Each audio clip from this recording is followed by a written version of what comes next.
সকল ছাত্রছাত্রীদের আমার এই ইউটিউব চ্যানেলে স্বাগত জানাচ্ছি। আজ 5ই সেপ্টেম্বর শিক্ষক দিবস।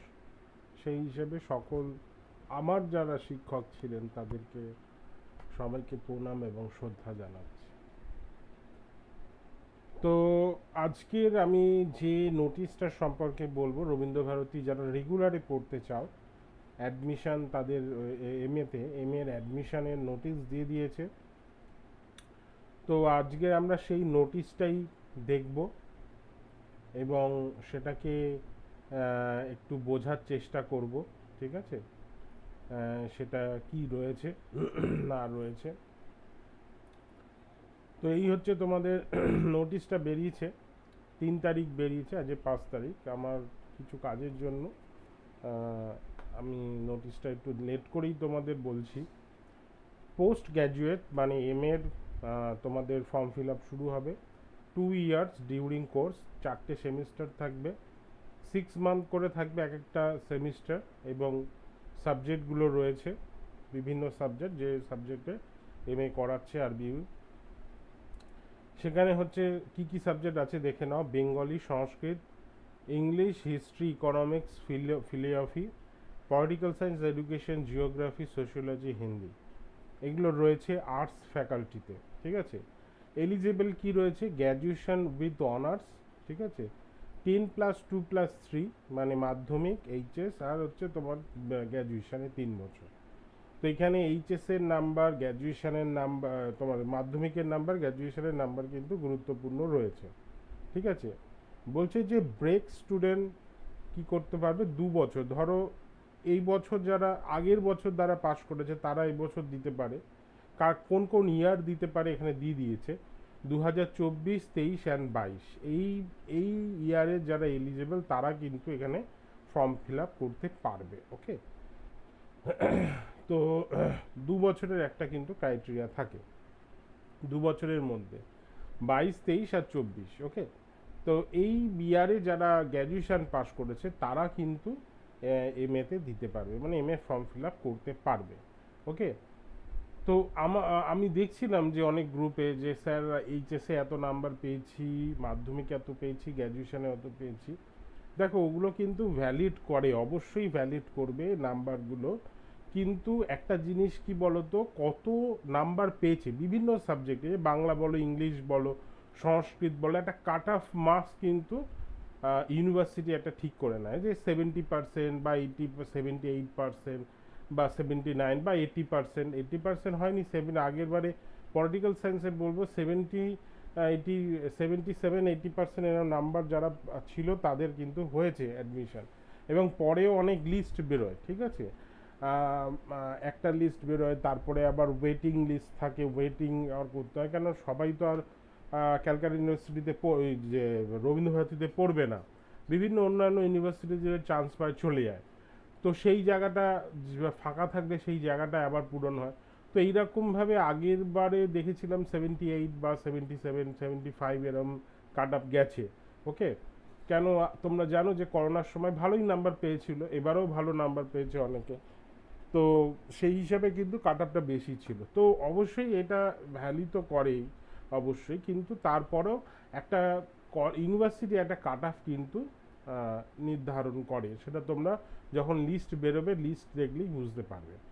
ওকে, তো এখানে আরেকটা জিনিস দিচ্ছি দেখো, M A journalism mass communication 2 years. তো এখানেও 10+2 রয়েছে।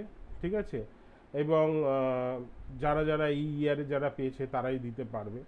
ঠিক আছে, এছাড়া সেলফ ফাইন্যান্সের সাবজেক্ট হচ্ছে জিওগ্রাফি। ঠিক আছে, জিওগ্রাফিরও যে ক্রাইটেরিয়া রয়েছে সেই ক্রাইটেরিয়া অনুযায়ী তোমরা কিন্তু দিতে পারবে। মাস্টার অফ সোশ্যাল ওয়ার্ক রয়েছে, এইগুলো কিন্তু সবই রয়েছে, এই সাবজেক্টগুলো রয়েছে। তো এই সাবজেক্টগুলোতে হয় human rights and human development, এটাও হয়। তো এইখানটায় যাদের, এইখানে আরও একটা ব্যাপার আছে দেখো, এখানে সোশ্যাল সায়েন্স, ম্যানেজমেন্ট, ল, এই স্টুডেন্টরা বেশি ক্রাইটেরিয়া, মানে এখান থেকে এই স্ট্রিম থেকে ছাত্রছাত্রীরা আসে এখানে করতে। তো এখানে 50% মার্কস রেখেছে, আর হচ্ছে 30% মার্কস হচ্ছে SC/STদের, 36 হচ্ছে ওবিসি বিদের। ঠিক আছে, এটা একটা মার্কস তারা রেখেছে যে এই মার্কসের পেতে হবে, ঠিক আছে। আচ্ছা, তো এইরকমভাবে তোমাদের কিন্তু এ রয়েছে। ওকে, তো এখানে বলছে দেখো কি বলছে, এই সাবজেক্টগুলো তো রয়েছে। এইচএস আর কি হলো 50% full marks score best of 4 subject and environmental education. তোমাদের 50% নাম্বার কিন্তু এখানে এইচএস থেকে নেওয়া হবে, ঠিক আছে। অনার্স যেটা আছে সেখানেও 50% এ করবে। তো এরকম একটা টোটাল ওরা একটা কিন্তু মার্কস এ করে।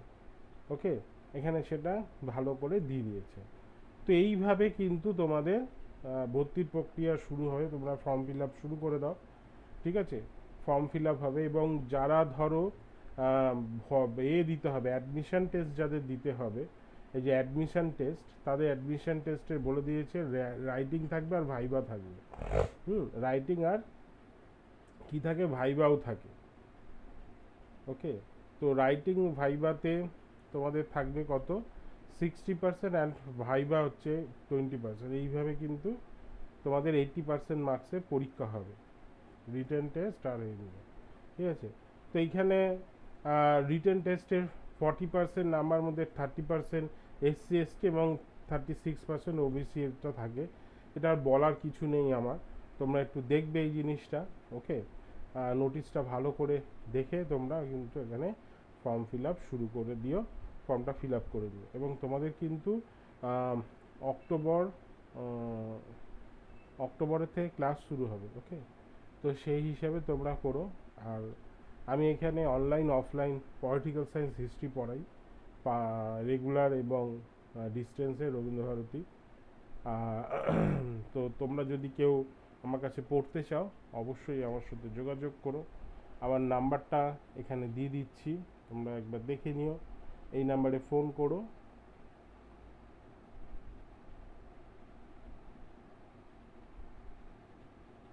এই নাম্বারে ফোন করো। ওকে, তো আমি এখানে কি কি পড়াচ্ছি, হিস্ট্রি পড়াচ্ছি আর হচ্ছে পলিটিক্যাল সায়েন্স, এই দুটো সাবজেক্ট পড়াই।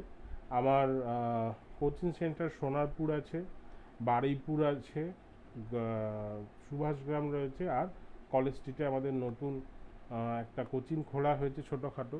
তো তোমরা যদি অফলাইন পড়তে চাও তাহলে এই জায়গাগুলোতে পড়তে পারো, ঠিক আছে। তো যাই হোক, তো ভালো করে তোমরা প্রিপারেশন নাও পরীক্ষার জন্য।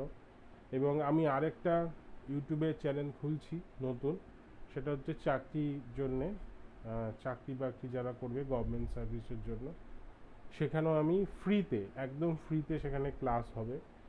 প্রথমে রেকর্ডেড ক্লাস হবে, তারপর লাইভ ক্লাসে যাব, কারণ সাবস্ক্রাইবারের উপরে নির্ভর করে লাইভ স্ট্রিমিংয়ের পারমিশন দেয় ইউটিউব। তো সেই হিসাবে প্রথম রেকর্ডিং ক্লাস থাকবে, তারপরে লাইভ ক্লাস থাকবে, এবং রেকর্ডিং অফ ক্লাস তোমরা রেকর্ড ওখানে পেয়ে যাবে। তো সেই কারণে একটা আমরা গ্রুপ খুলবো, সেখানেও তোমরা পেয়ে যাবে টেলিগ্রাম গ্রুপে ক্লাসের ব্যাপারে, ঠিক আছে। আর এছাড়া পলিটিক্যাল সায়েন্স আর হিস্ট্রি কিন্তু আমি পড়াচ্ছি, যদি কেউ পড়তে চাও অবশ্যই আমার যোগাযোগ করো। সকলে ভালো থেকো, ধন্যবাদ।